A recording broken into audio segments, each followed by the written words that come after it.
ગુજરાતમાં અતિવૃષ્ટિને કારણે અસંખ્ય ખેડૂતોના ઊભા પાકને મોટા પ્રમાણમાં નુકસાન થયેલું જોવા મળી રહ્યું છે।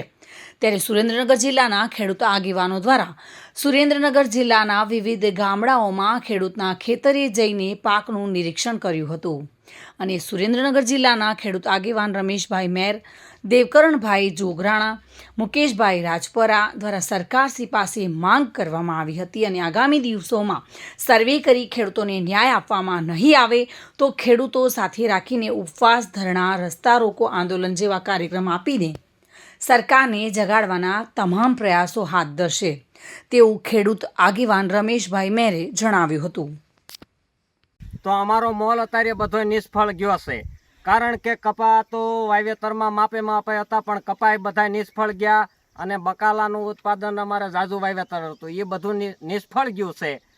તો અમારી એવી માંગ છે કે અમને આમાં સરકાર સંપૂર્ણ સહાય કરે એવી અમારી માંગ છે। ખેડૂત સેવા સંગઠન ગુજરાતની ટીમ દ્વારા જ્યારે હાલમાં ગુજરાતમાં અતિવૃષ્ટિનો જેવો માહોલ થઈ ગયો છે, ત્યારે ખાસ આજે સુરેન્દ્રનગર જિલ્લાના ચોટીલા તાલુકાના પરબડી ગામ ખાતે ખેડૂતના ખેતર ઉપર મુલાકાત લેતા અને વારંવાર ખેડૂતોના કોલથી, મેસેજથી અમને જાણ થવામાં આવી કે સાહેબ અમારો આખો પાક નિષ્ફળ ગયો છે।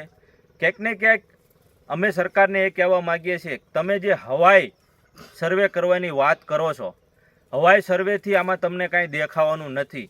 માણસને માત્ર અહીંથી રોડેથી નીકળે તોય દેખાતું નથી। ખેડૂતના ખેતરે જઈને તમે સાચો સર્વે કરશો તો તમને સાચી ખબર પડશે।